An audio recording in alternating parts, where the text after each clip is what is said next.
sun is shining as well. It's shining, can you believe it? The sun is shining, and here we are, we've just wrapped from season 8 and ready to launch Peter as the new Doctor.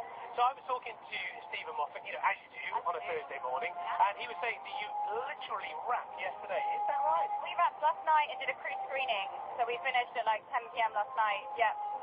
Fantastic stuff. I'll tell you what we're going to do. We're going to walk this way up the red carpet, if you like, because we're just moving away from this background noise, because it's very noisy. Look, there are people there waving at you. Look, and this is amazing, isn't it, Jenna? You know, it's not just the older Doctor Who fan. I've been talking to a lot of them from around the world, but also the young fans as well. Does it stagger you that people travel the length and breadth of the country and the world to see you? It absolutely staggers me. The amount of people from Israel, Turkey, America, Australia, like it's had such an international following, and the efforts and lengths people go to not only, you know, get dressed up or get into character, but just to come down and support. I think the enthusiasm that you're met with is just, it's really staggering, and it's wonderful because, you know, you can talk to a 4-year-old and then talk to a 70-year-old, and it appeals to everybody. It's so kind of universal, and I think Doctor Who is really the only show that can do that.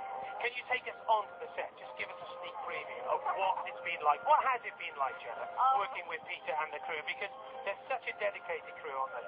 Oh, the crew are amazing. I think it's the ambition as well, the ambition of going to these worlds and bringing these worlds alive, from the art department to makeup, props, costume, and then doing it on such a time schedule as well is amazing. But a day-to-day basis begins with me and Peter just generally chatting nonsense and doing stupid, immature, puerile voices that make us laugh all day long, and being quite childish, really. That tends to be our relationship, and the crew have just got used to us now. And what's he like? Oh, he's hilarious. He's funny, the most gracious man, the most self-appreciating man that you'll ever meet. So humorous, so kind, so clever as an actor, and bold and brave and interested and interesting. There we go. That's a pretty good spiel right there. That is really good. I have to say as well that you look magnificent in a lot of the press photos. There's one behind you there. Look at that. You look great. You look absolutely great.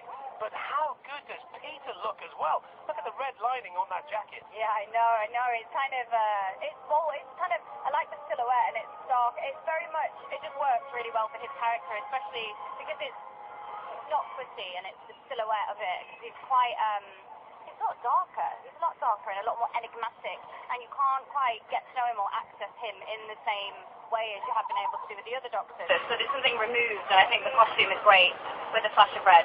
So here's the thing, Jenna, you know, we've got to know Peter very, very well as Malcolm Tucker in the thick of it, and I bet he's probably going to be sick to the back teeth of journalists like me and presenters asking him that same question. But Stephen was saying it's important to get that thread of humour throughout Doctor Who. Is it a funny series? It is, but it's funny in a different way. The tone is different. It's a lot like Peter is amazing at being hilarious, but without really trying to be. So it's kind of a throwaway humor. You know what? He is just funny. He is funny. He's a funny person, and I think that comes through. But at the same time, he holds this kind of presence and gravitas as the Doctor as well. So there's something quite, I think, quite kind of mythical about him. He becomes more of a mythical rather than. He's not just your friend. He's more removed than that, I think. And Jenna, you know, you do all these interviews, you look at that big image behind you, you're standing in the TARDIS next to Peter Capaldi, you are on Doctor Who. Do you sometimes have to pinch yourself and think, I cannot believe what I'm doing for a living right now? I am in Doctor Who. I am the Doctor's companion. On days like this, it's quite incredible. But also on days that you have on set, and I think it's just the nature of the storytelling of you get to travel through all of time and space and go and see all of these things. And I think the nature of that adventure is amazing storytelling. And that's what I love. Jenna, I'll let you go and talk to the fans. I know a couple of them want photos, and they also want selfies and autographs. Listen, it's been a great pleasure talking to you. Thank you very much indeed. And I wish you the very best for the new series. Lovely to see you. Thank you very much.